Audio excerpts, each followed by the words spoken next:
Hi, this is Brian with Impressed Reflection Painting. Today I'm going to show you how I mask cabinet openings for refinishing. This is something I developed in my years of practice with finding that reverse masking, which is one of the most common, and how I started actually behind the wood, and then typically putting a sheet of plastic or paper can actually cause a lot of problems for me that I found in the aspect that sanding this edge that goes around the opening is extremely difficult because you have dust being generated even with vacuum driven palm sanders or vacuum assisted. So if your palm sander with one mistake of your control breaks this seal, that tape automatically gets covered in dust, so it won't stick again. So in essence, you have a broken seal, and sealing that from behind, pain in the butt. The second thing is that when you start building your layers of film or material, primer, say 1 coat, 2 coats, or top coat, 1 coat, 2 coats, that's a lot of layers, and you're going to end up bridging where these two materials meet. Any kinds of finishes for cabinets should be relatively hard, so you're going to have a broken effect once you unmask this. And then kind of goes all the way around it. Yeah, there's ways to fix that. It's time consuming. I guess that depends on how you look at it. I didn't want to deal with it anymore, so I developed this method.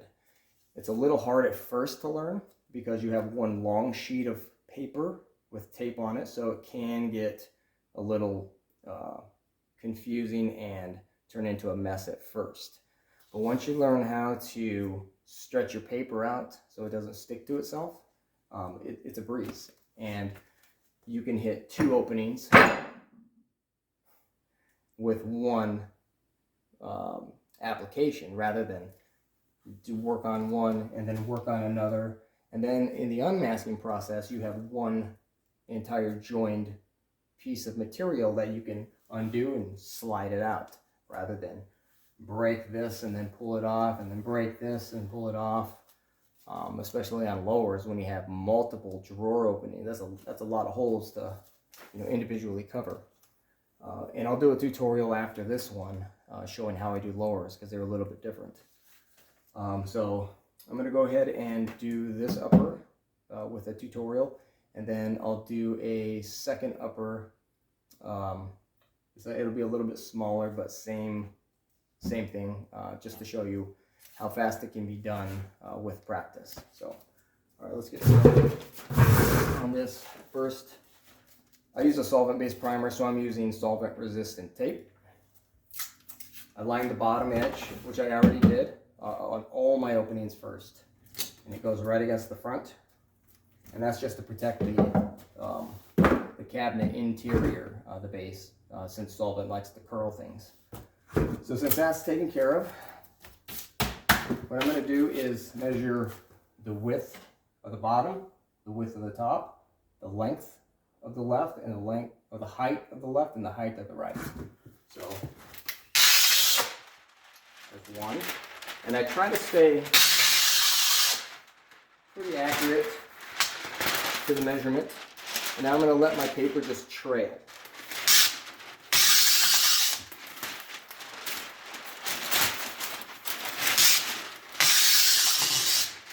And then I'm going to give it about maybe an inch or 2.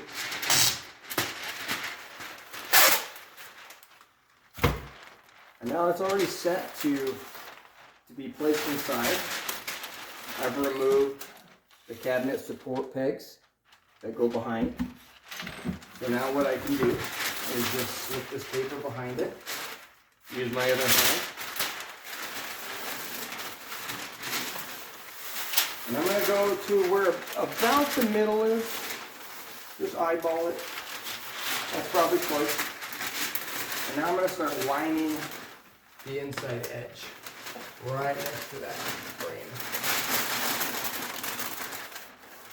I get to the corner, I'm going to use my finger and just hold it in the corner and use my thumb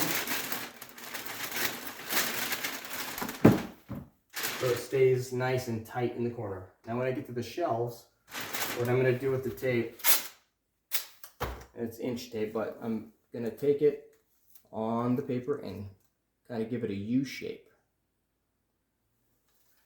And that will just naturally slip behind the shelf in the wood, and it can be stuck to the wood behind this or to the inside. It doesn't matter as long as it's stuck. And then I'll move directly to the next shelf since it's so close. Make that U shape and just slip it behind it. And sometimes it takes a little pressure, so just push it. And it could crinkle or whatnot, but the point is as long as it sticks back there and as far in as you can get it. And now I can continue laying the inside.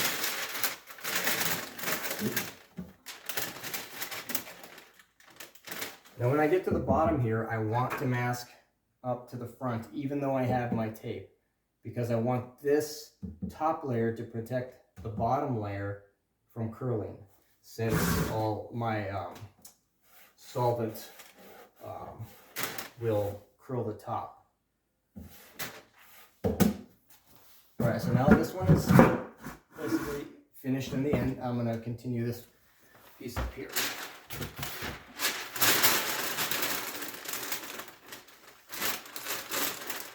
Same thing.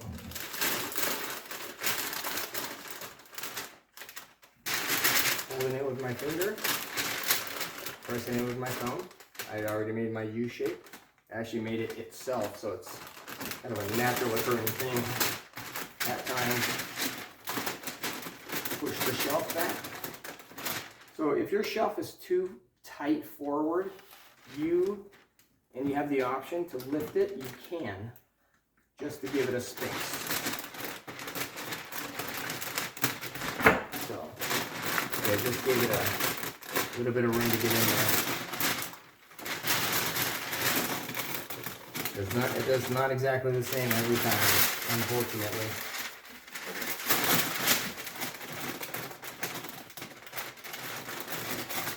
And again, I'm doing this slower so I can talk and show while I'm doing it. So the next thing that I have is the seam, these two overlaps. I want to take care of that next. Tear a piece about as long. I'm going to stick it at the bottom of the front page, lift the front page up, press it to that one. Now I'm going to lift the second page up behind it and join them together. And fold that over. So now I have one big piece. Now we want to work the corners. It doesn't matter what order. To get my tape.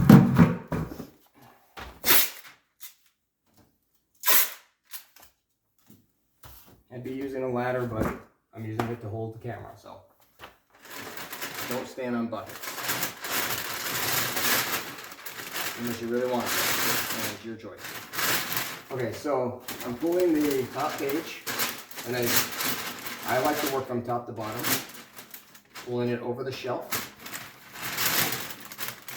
And then I'm going to hold it with my hand and pull this page forward.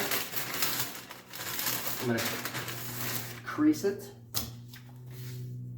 Start at the very tip, halfway on, and then I apply it to that front page first.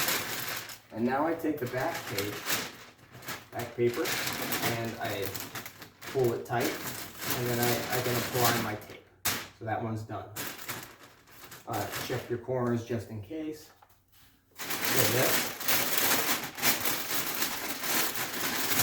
Fold it over, crease the leaf, put my tape on that front leaf only, push it down,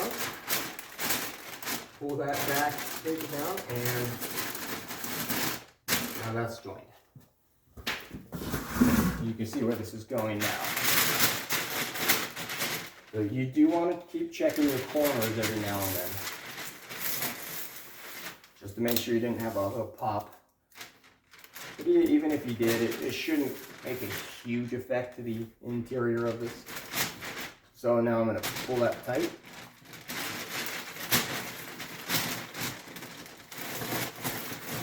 And I was pulling it this way. And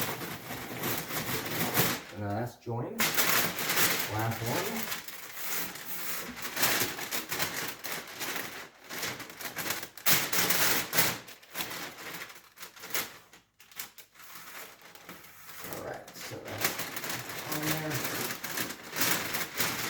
I'm going to actually reach inside on this one, because this one has a little bit of a contour.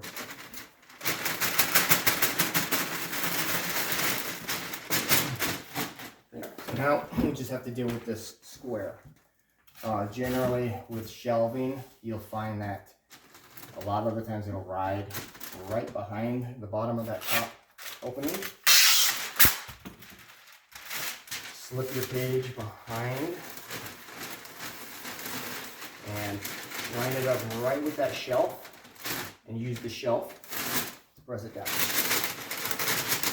If there's no shelf, then just be a little more careful. So now we're just going to close off this square.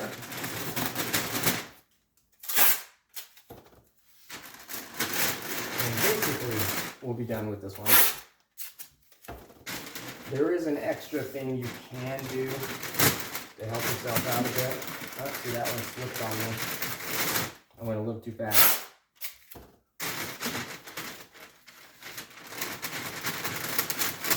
There we go. All right, that should be good.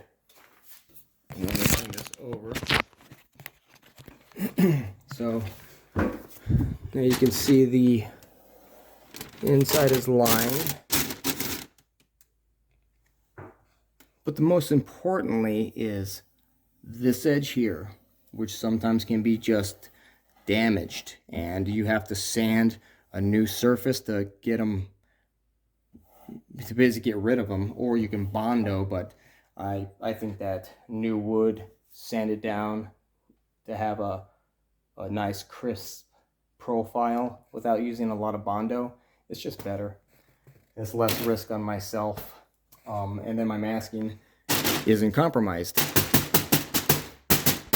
Very, very strong. There's no risk of it coming undone or paint getting inside. The only risk that there is with this is when you're sanding and you hit this shelf with your sander, you can put a hole in the paper. So if you so choose to,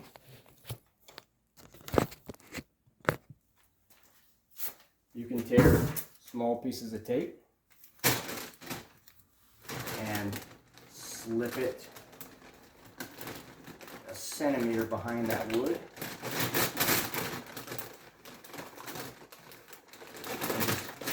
just press it down. Or if you're one that takes the shelves out, you don't have to worry about it. Most of the time with my clients, I don't ask them to empty the cabinet, so there's generally shelves inside. And I don't have a problem with that, because this type of masking allows you to give your client that gratuity.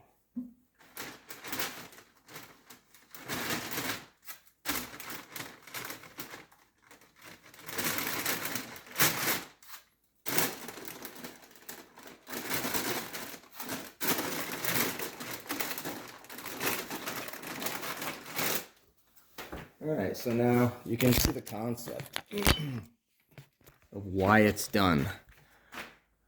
So now you can hit all these inside edges easily without worrying about anything happening. You don't have to worry about the paint bridging. Sometimes the paint can be moved forward and it can stick, but paper stuck to the back of the wood, in my opinion, is better than layers of coatings. It's not broken. You can cleanly remove it with a putty knife or a razor if you're careful. So there's just so many benefits to it. And then it's 2 openings that are done with one basically one sheet of paper, and then removal again is one pull, whoop, and it's gone. So anyway, I think I'm going to move on to lowers now and give you an example, because those are designed different. They just have different architecture to them because you have a drawer to deal with. So let's move on to that.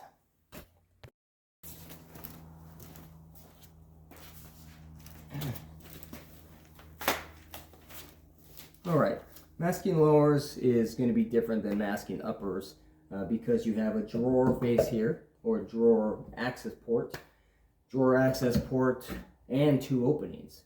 And generally what a lot of people do is they'll take their tape and they'll put it behind each one, make a perimeter, sometimes put a piece of plastic or a piece of paper, or sometimes all tape. That's a lot of effort, that's a lot of materials for me to be comfortable with. And then you have to unmask every single one. It takes time. So my idea is to use one piece of paper on the left, bottom, and right, one piece of paper across the top, and one in the center. And then it's all joined as one piece, and like the uppers, you can pull it out in one motion. So let's do an example of it. So we're going to measure height, and width.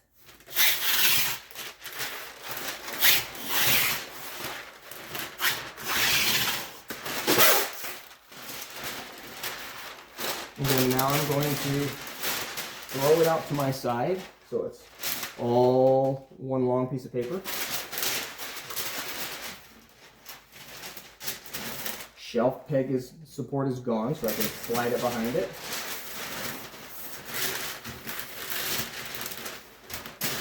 And now I have enough to go up, and I'm going to go about 3 inches past the top.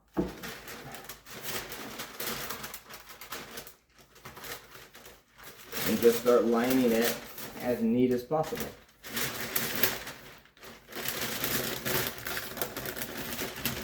My recommendation is try to be intentionally precise.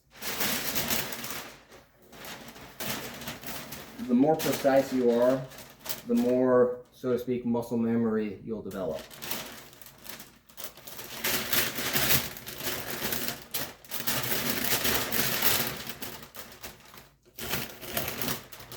And now I'm going to line the bottom as close and perfect to the edge as possible.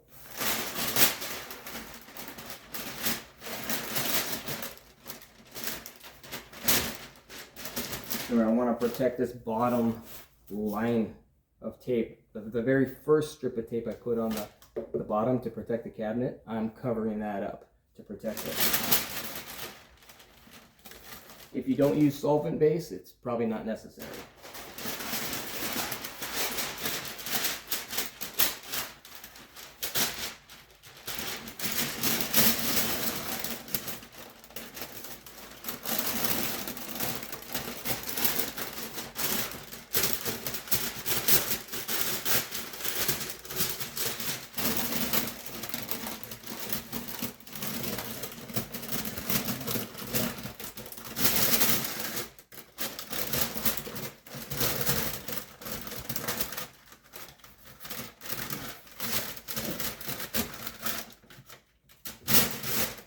Before on the uppers, I usually use 1 inch on the masker, not 1.5 inches. So it is a little bit harder to use. So now that we have our left, right, and bottom done, we're going to measure across the top. And we're going to do 1/2 inch to 1 inch from left side, and 1/2 inch to 1 inch from right side. I prefer a tighter gap, so 1/2 inch. Try to be precise with that. Now we're going to reverse it. We're going to slip it inside. And we're going to tape above this opening, so you should not be able to see the tape. And you want to start it about that 1/2 inch.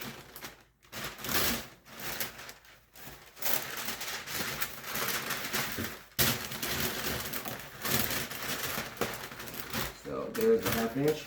I'm just going to press it against the wood.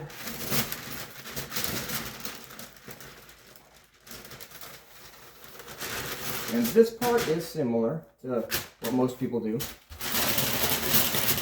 A little bit. It's similar.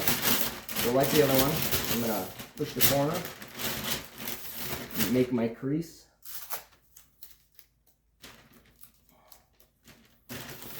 Now my tape is pressed down. And I'm going to pull tight and press it. Again, I can reach behind and really push that tape down. It should slip up just above and behind the cabinet. Get my corner, make my crease.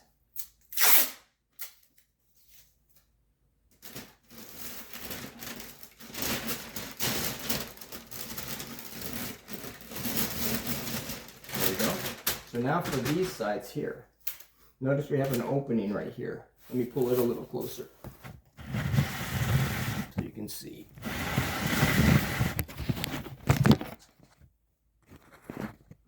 Okay, so measure about the length of the paper, and we're going to go behind it, and I'm going to gently touch it to the paper. Reach my hand behind and press it to the paper. So now it's stuck really well only to this piece. You can see it right there. So now what I'm going to do, oh, here, let me redo that. I think my hand was in the way. You can see how it's there. Now I'm going to reach behind the hole, push this paper at the top against this paper, and seal that off. So you can see it right there, how it's sealed. And that is sealed for any overspray. The overspray will not get inside it with that type of a closure. So let's do the other side. Behind, just touch it to the paper, reach behind it, press, put it flat, and sealed. So now, instead of taking care of those first, I'm going to close this hole off, a few inches past.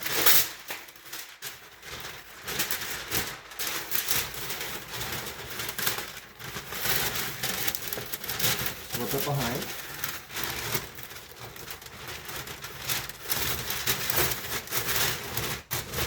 Next, I'm gonna do one without talking, so you can kind of see the full speed of things. So let's close this off.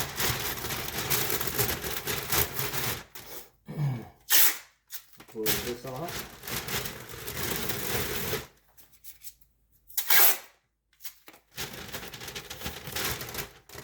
It should take about 3 minutes, 3.5 minutes to do this, once you get proficient at it. Now let's close this left and right off. And that should be it. Now again, since you have a shelf, if you want to prevent any holes later from popping out from the sander, just put a little shield piece of tape there, and there. And then you have one right here, if you so choose. Everyone has different control. And there you go. So now, if we take a look at it, you can see how everything is sealed, and you still have your edges exposed for the sander to hit, which to me is most important, because your masking is not compromised if you touch it too hard. It doesn't break the seal. So it can actually take a lot. And here's the look at the inside. All the way around. And then again at the end, you just open it and pull it in one motion and it comes out. So you just did 1, 2, 3, 4 holes.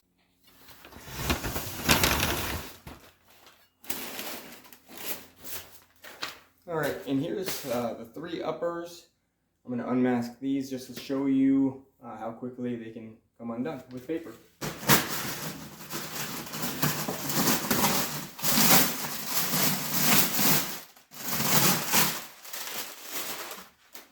Then I have my liner.